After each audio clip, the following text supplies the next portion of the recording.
ఓం శ్రీ గణేశాయ నమ. శ్రీ జ్ఞానసరస్వత్యై నమ. శ్రీ గురుభ్యో నమ. శ్రీ మహాగాయత్రీ మాత్రే నమ. శ్రీ మహాగాయత్రీ మాత యూట్యూబ్ ఛానల్కు అందరికీ సాదర స్వాగతం. ఆహ్వానించువారు కాశీవజ్ర సుబ్రహ్మణ్య శర్మ, నిడదవోలు. వైశాఖ పురాణము 8వ అధ్యాయము. పిశాచ మోక్షము. నారద మహర్షి అంబరీష మహారాజునకు అన్నదానము చేయక పిశాచత్వము పొందిన వారి కథను చెప్పుతున్నాడు.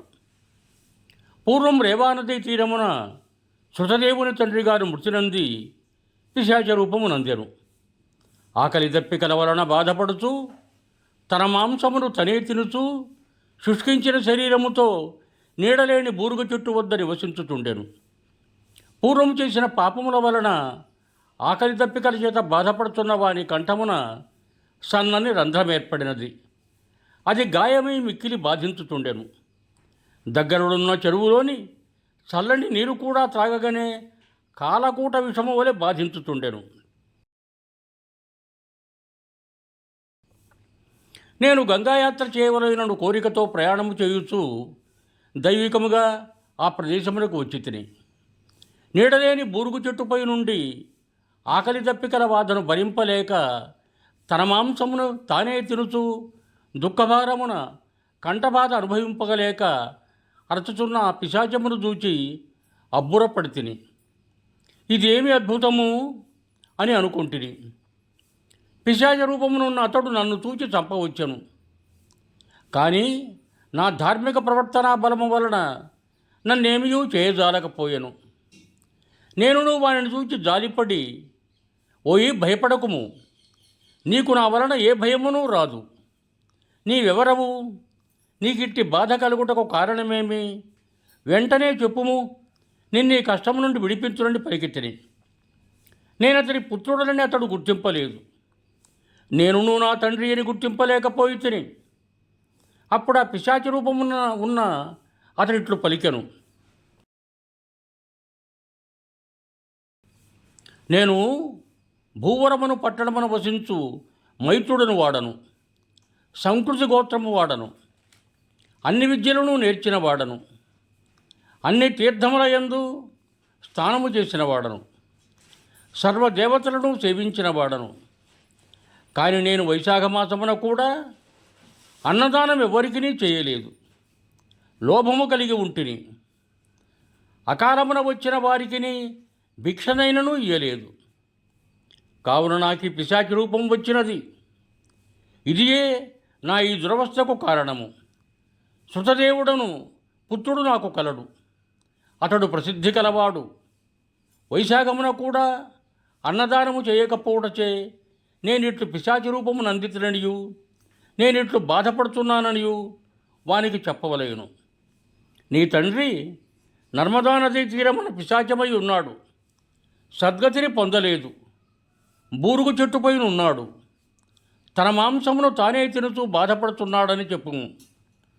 వైశాఖ మాసమున వ్రతమును పాటించుచు నాకు జలతర్పణమునిచ్చి సద్బ్రాహ్మణులకు అన్నదానము చేసినచో నేను ఈ బాధ నుండి విడిపోయి శ్రీ మహావిష్ణు సాన్నిధ్యము నందుదును. కావున ఆ విధముగా చేయుమని నా కుమారుడికి చెప్పుము. నా యందు దయ ఉంచి నాకు ఈ సాయమును చేయుము. నీకు సర్వశుభములు కలుగునని చెప్పుము అనుచు ఆ పిశాచము పలికెను.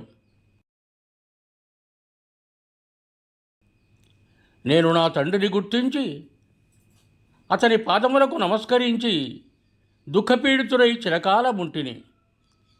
నన్ను నేను నిందించుకుంటుని, కన్నీరు విడుచుచుంటిని. తండ్రి, నేనే నీ కుమారుడను, శృతదేవుడను, దైవికముగా ఇటకు వచ్చినవాడను.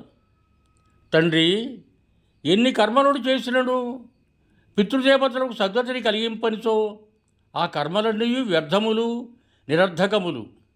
నీకు బాధ నుండి విముక్తి కలుగుటకు నేనేమి చేయవలను చెప్పుమని ప్రార్థించి తిని. అప్పుడు నా తండ్రియు నన్ను గుర్తించి మరింత దుఃఖించెను. కొంతసేపటికి ఊరడిల్లి మనసు కుదుటపరుచుకొని ఇట్లనెను, నాయనా, నీవు తలచిన యాత్రలను పూర్తి చేసుకొని ఇంటికి పొమ్ము. సూర్యుడు మేషరాశి ఎందుండగా వైశాఖ పూజను చేసి అన్నమును శ్రీ మహావిష్ణువునకు నివేదించి ఉత్తమ బ్రాహ్మణులకు దానమిమ్ము. అందువలన నాకే కాదు, మన వంశం వారందరికీ ముక్తి కలుగును. కావున అట్లు చేయుమని చెప్పాను. నేనును నా తండ్రి ఆజ్ఞను అనుసరించి యాత్రలను చేసి నా ఇంటికి తిరిగి వచ్చి తిని మాధవునకు ప్రీతికరమైన వైశాఖ వ్రతమును చేయుచు నా తండ్రి చెప్పినట్లుగా శ్రీ మహావిష్ణువును పూజించి నివేదించిన అన్నమును ఒక సద్బ్రాహ్మణులకు దానమిచ్చి తిని. అందువలన నా తండ్రి పిశాచ రూపము నుండి విముక్తుడై నా యొద్దకు వచ్చి నా పితృభక్తికి మెచ్చి ఆశీర్వదించి దివ్య విమానమునెక్కి విష్ణులోకమును చేరి అతడు శాశ్వత స్థితిని అందెను. కావున అన్నదానము అన్ని దానములలో ఉత్తమము. శాస్త్రములందరూ ఇదే చెప్పబడినది. ధర్మయుక్తమైనది. సర్వధర్మసారమే అన్నదానము.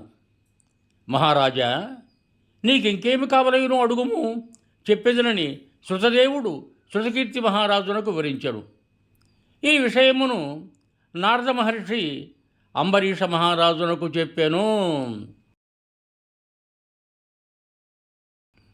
యువం భూయాత్. సర్వే జనా సుఖినో భవంతు. ధన్యవాదములు.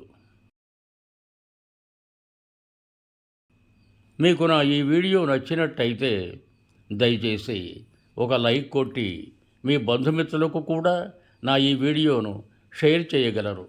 అదేవిధంగా నా శ్రీ మహాగాయత్రీమాత యూట్యూబ్ ఛానల్ను సబ్స్క్రైబ్ చేయ ప్రార్థన. మరొక్క మారు ధన్యవాదములతో భవదీయుడు కాశీవజ్ర సుబ్రహ్మణ్య శర్మ, నిడదవోలు, తూర్పుగోదావరి జిల్లా.